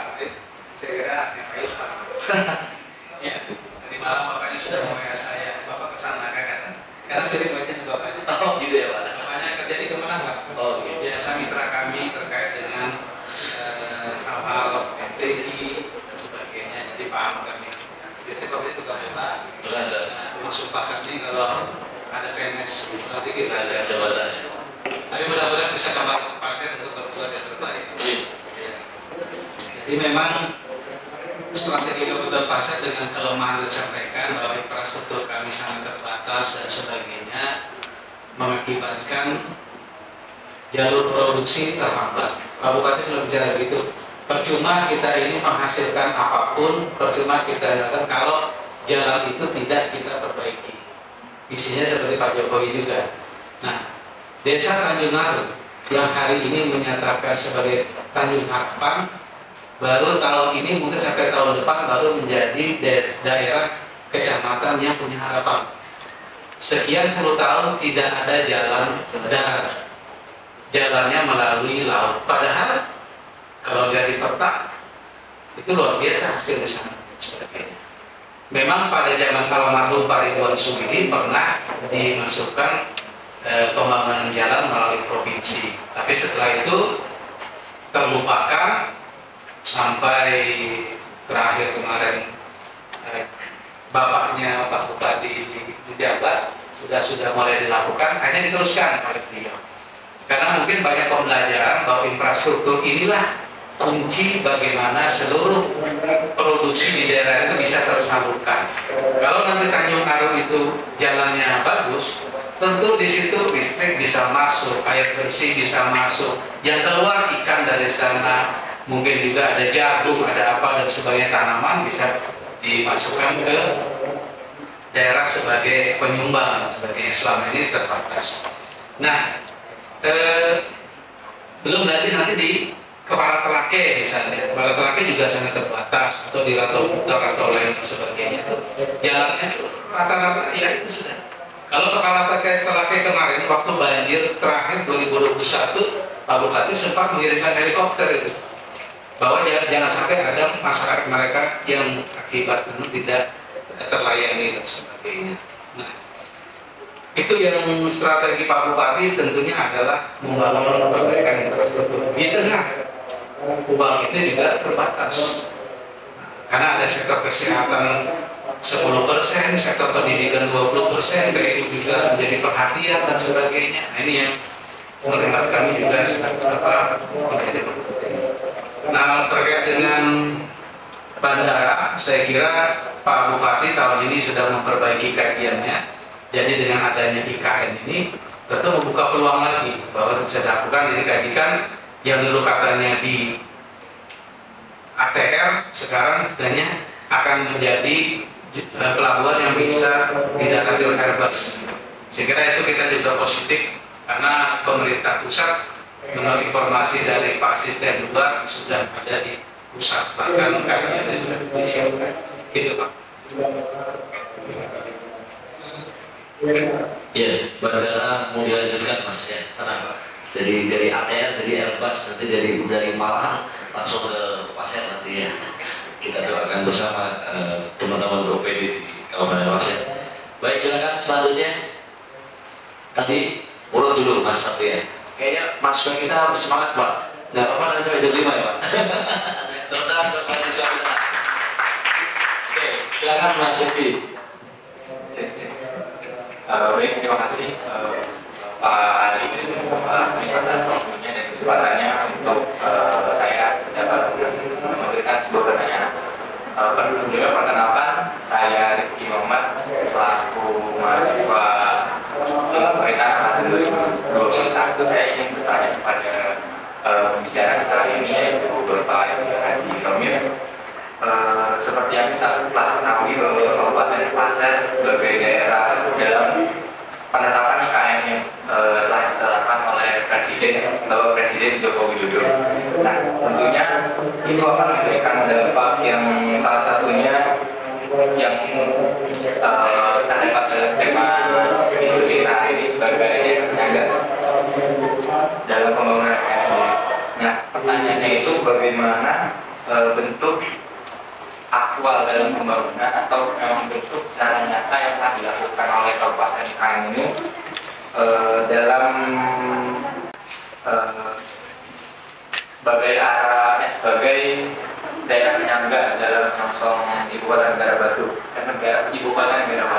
sekaligus bagaimana upaya dari Kabupaten Pasir ini dalam mempertahankan eksistensi Kabupaten Pasir sendiri, yang mana kita juga telah mengetahui dari penjelasan di Bapak tadi yang memiliki kekayaan mulai dari sumber daya mineral dan lokasinya strategis, mengingat dampak dari eksternal dari dalam pembangunan IKN ini menjadi sebuah tantangan bagi Kabupaten Pasir sendiri. Terima kasih. Ya, terima kasih.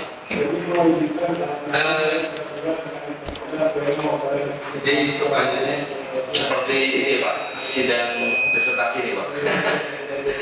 ya, Pak Dingin, jadi kami mohon maaf ya, apakah bisa kami akhiri pukul 3 karena hari ini kami bersama asisten 2 mau ke Politeknik Negeri Malang terkait dengan rencana pembangunan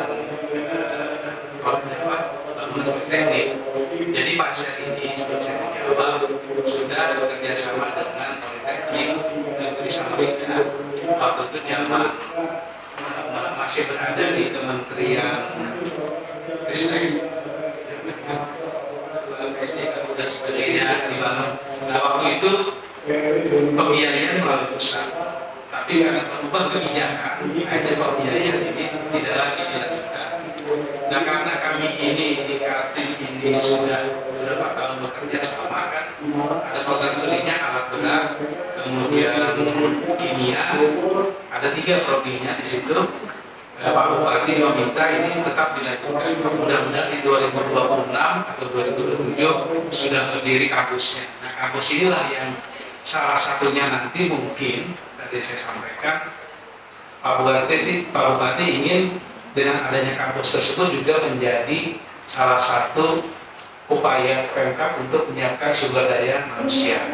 Hari ini sudah ada ratusan mahasiswa yang berkuliah kerjasama dengan Hotel Samarinda, mereka kita datang dan sebagainya. Nah itu juga salah satu yang menjadi concern kami di pendidikan, termasuk juga ada yang disekolahkan maupun ada juga terkait dengan beasiswa dan lain sebagainya. Nah terkait dengan yang aktual, saya kira kalau yang aktual hari ini untuk daerah kami itu adalah tentu Pak Bupati yaitu membangun infrastruktur untuk mendukung daerah-daerah penghasil untuk disiapkan jalurnya yang tidak rusak dan lain sebagainya itu.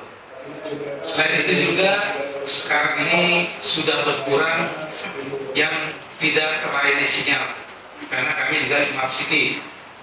Nah itu banyak kerjasama kami dengan beberapa vendor BTS. Intinya kalau di kota Tanah Grogol tidak ada masalah, tapi kalau masih kayak di Longkali, ya di Longkali paling banyak itu yang kasihan desa-desanya kadang mengejar sinyal. Jadi kalau mengejar sinyal jauh-jauh ke pohon, tiba-tiba pulang kena malaria, gitu. Padahal itu dekat-dekat itu sebagainya. Nah, itu belum lagi persiapan, tentu tidak lepas dari tadi bandara, kemudian persiapan lahan tadi Bupati kita nyiapkan lahan dan sebagainya.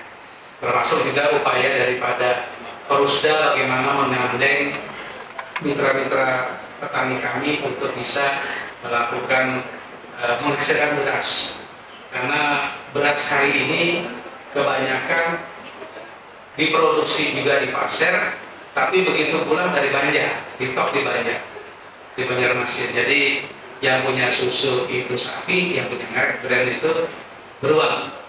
Jadi mereka kalau orang Banjar datang ke desa kami di daerah-daerah penghasil itu dalam bentuk gabah langsung dibawa ke Banjar, diolah, dikembalikan ke mereka. Nah ini Perusda kami sekarang dia mengambil beras dari padi dari petani, dia olah, dia kemas, sudah dia jual, bahkan sampai ke luar daerah. Jadi persiapan itu tidak lepas tentu tidak, yang paling penting adalah bagaimana daerah ini mandiri dulu untuk melayani daerah sendiri, baru untuk bagaimana nanti ibu kota itu bisa kita layani. Kata kuncinya itu infrastruktur. Kalau sudah jalan masuk, listrik masuk, air masuk, semua akan berdampak. Listrik masuk, air masuk, tentu dampaknya kesehatan juga sangat penting. Nah, yang jadi masalah juga daerah pantai. Tapi alhamdulillah kalau daerah pantai kita semua rata-rata jalan sudah bagus, karena sudah bisa dilewati untuk mengangkut hasil perikanan dan sebagainya. Cuma memang persoalannya kadang masih di kita ini terkait sanitasi. Yang itu kalau di pantai-pantai kalau orang Logat pernah ke pantai rendah, semua sanitasinya juga masih belum sesuai dengan apa yang kita harapkan. Tapi yang namanya pembangunan kan terus bergerak terus ya. Tidak bisa kita, kalau kita dapat 20 triliun, mungkin saja 1 tahun bisa menyelesaikan dalam waktu 5 tahun apa-apa Pak Bupati. Sekarang Pak Bupati 5,3 triliun. Sekarang belanja modal itu berapa? Belanja pemeliharaan berapa? Yang harus dilayani? Potongan saja untuk yang harus dipotong kesehatan 10. Pendidikan 20, sisanya 10, ada PU juga begitu dan sebagainya. Nah ini sudah hampir 50% mandatory spending yang harus kita kerjakan. Nah sisanya kan itu sudah. Makanya kami kadang butuh dari bantuan keuangan provinsi, bangun jalan, dari DAK, dari kesehatan juga ada, DAK dari pendidikan juga ada. Intinya dengan 11.600 km persegi dengan jumlah penduduk hanya 300.000.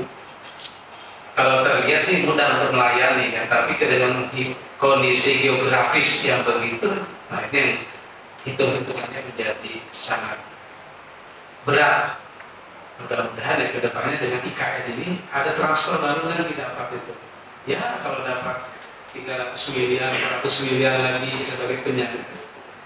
Hari ini ada di sekalian, seorang bupati itu tidak akan mungkin lagi bermain-main, karena dia sebelum sebagai bupati harus punya namanya RPJMD. Kemudian nanti setiap tahunnya ada RKPD. Kemudian penyusunan anggaran sudah dipantau oleh pusat, penganggaran dipantau oleh pusat. Transfer serapan anggaran apabila tidak sesuai maka diancam tidak ditransfer dan sebagainya. Jadi berpacu semua. Artinya perencanaan harus benar-benar sesuai direncanakan. Jadi tidaklah mudah sekarang itu sebagai daerah kabupaten yang tidak lagi otonom itu untuk bermain-main dengan anggaran. Berat sudah kita. Kalau dulu 2001 sampai 2010 rasanya itu bupati jadi raja semua ya. Kan otonom daerah kan, tahu izin dan sebagainya di sini semua. Sekarang udah ada misalnya semua dikontrol dengan pusat. Jadi kalau serapan anggaran kurang, sekarang masalah inflasi, masalah stunting, kemiskinan ekstrim, kemudian serapan yang dalam daerah itu, dalam negeri, produksi dalam negeri itu dipantau oleh pusat. Nah itu yang lama-lama memang membangun daerah ini tidak semakin mudah, tapi semakin berat. Belum lagi setiap orang punya kamera. Kurang sedikit sudah. Sudah jalan jelek. Jalan jelek dipotong. Pak Bupati pernah marah. Ribut orang masalah siring. Coba kata Pak Bupati itu kalau mau ngeliat itu before, baru after. Jangan before di tengahnya belum selesai. Wah kalau itu pohon dipotong ini dan sebagainya. Nah, afternya dilihat itu. Jadi kita biasakan akan ke beliau menonton film itu dari awal sampai akhir supaya tahu ceritanya. Jangan sepotong-sepotong. Nah itu Pak Bupati yang sangat kadang masyarakat kalau di media sosial itu sudah jalan gitu, aduh. Orang ada rambut, mobilnya masuk jurang, yang Bupati disalahkan. Tahu aja jarang itu curang, ya kan? Nah, kita apa gunanya pemerintah ini? Jadi itu deh, jadi itulah Kabupaten Pasir dengan segala keterbatasan dan punya peluang yang besar. Mudah-mudahan anak-anak Pasir yang kuliah di sini kembali ke Pasir bisa menciptakan lapangan kerja, bukan lagi sebagai pencari kerja. Apa yang didapat di kampus Malang ini, di UMN kampus yang penuh dengan kebaikan ini bisa dibawa pulang ke daerah kami itu supaya bisa daerah kami bisa maju sebagainya. Tanpa anak-anak yang kuliah di sini kan mungkin. Tapi ya kita hari ini dan ke depan mereka-mereka yang punya kelebihan, ya istilahnya sekarang kan dunia kita tuh penuh dengan tantangan. Karena mereka yang mau masuk kerja juga hasil orang pilihan dan sebagainya. Nah, itu jadi perbanyaklah ilmu-ilmu yang bisa didapatkan mumpung di kampus Malang. Kalau orang Jakarta kan kadang-kadang sekarang bisa jadi di daerah biasa kan. Jadi Universitas Balikpapan sekarang Universitas Pusat. Goyang aja itu. Ya, mungkin itu yang dapat kami sampaikan. Mungkin bisa kami akhiri. Mohon maaf sekali lagi adik-adik sekalian, bukan kami tidak mau menjawab, tapi kalaupun ada pertanyaan silahkan sampaikan ke kami dan sebagainya. Kami intinya dari pemerintah daerah ini mau menerima aspirasi dari siapapun. Apakah itu baik, apakah itu jelek, ini juga kita tinggal melihat bagaimana ke depan itu dari masukan yang ada bisa kami. Apalagi Fakultas Sosial Ilmu Politik ini, itu luar biasa biasanya masukan-masukannya. Kami terbuka Pak, bisa sampaikan ke bagian humas melalui website atau ke Bapak dari bank dan sebagainya, silakan saja. Intinya Pasar ingin maju sesuai dengan motonya Olomanit Asobwen Silondo, hari esok harus lebih baik daripada hari ini. Mungkin itu dulu yang dapat kami sampaikan. Terima kasih Pak Rolif, last statement yang luar biasa ya. Hari ini harus lebih baik daripada hari esok ya. Ada beberapa kesimpulan yang saya dapatkan. Oh iya, hari esok harus lebih baik daripada hari ini. Kebalik ya.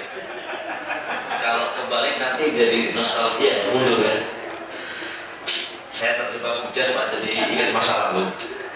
Baik. Oke, ada beberapa poin yang ingin saya sampaikan. Jadi pemerintah Kabupaten Pasir secara komitmen ingin memperbaiki kesejahteraan masyarakat dengan beberapa hal yang telah disiapkan, terutama dalam menangkap peluang ya menjadi ibu kota negara baru, ya penyangga dari ibu kota negara baru. Nah, poin pentingnya adalah infrastruktur ya. Jadi infrastruktur itu menjadi modal utama dari Kabupaten Pasir, menjadi multiplier effect ya, bisa menjadi trigger bagi masyarakat untuk mendapatkan kesejahteraan. Nah, kita doakan sama-sama agar Kabupaten Pasir tetap tegak lurus dan kemudian bisa menjadi daerah penyangga yang baik. Dan teman-teman yang dari Kabupaten Pasir disampaikan oleh Pak Robin untuk kembali ke Kabupaten Pasir bukan sebagai pencari kerja, tapi create a work ya, jadi membuat sebuah pekerjaan ya. Itu yang ingin saya sampaikan. Terima kasih Pak Robin dan Pak Hasan untuk kehadirannya dan Bapak Ibu yang lainnya dan mahasiswa.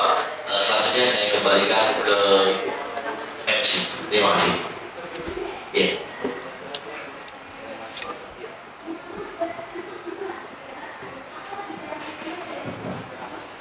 Demikian seluruh rangkaian acara Goyang Tamu. Kami ucapkan terima kasih kepada seluruh jajaran pemerintah Kabupaten Pasir, dosen, panitia, dan mahasiswa program studi ilmu pemerintahan UMN yang telah berkenan meluangkan waktu bersama kami pada siang hari ini. Tentunya kami berharap terlaksananya kegiatan hari ini dapat memberikan manfaat kepada teman-teman mahasiswa. Saya dan segenap panitia yang bertugas mengucapkan terima kasih kepada seluruh peserta yang sudah hadir pada acara siang hari ini.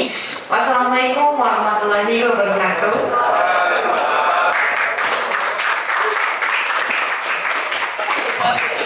Sebelum teman-teman pulang, mari kita dokumentasi bersama terlebih dahulu teman-teman. Selamat teman-teman untuk ke tengah dan Mas maju dulu. Kita dulu. Di sini ada yang berdiri. Nanti ada yang. Ayo Mas Pak Abu Bakar bisa duduk Pak. Pak Abu Bakar.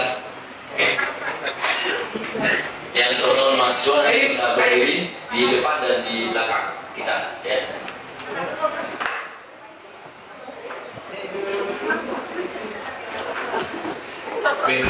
Mas Fahri, backgroundnya yang tadi dulu ya.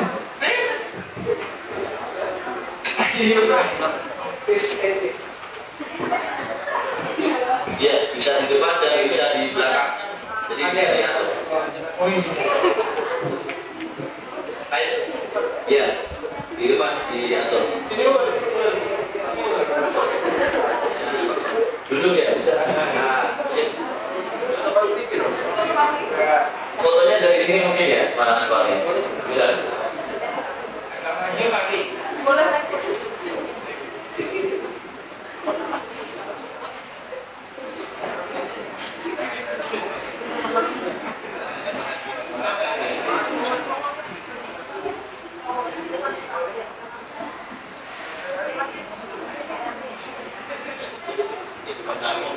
Nah, di belakang masih bisa. Kiri. Ya. Oke. Dihitung ya Mas Fahri ya. Oke.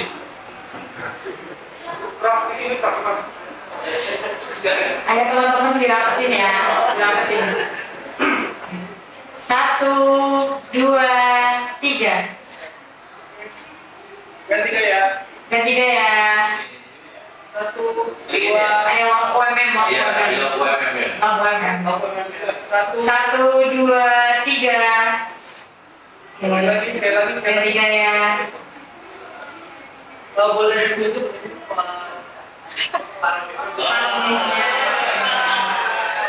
Oke. Hitung ya. 1, 2, 3.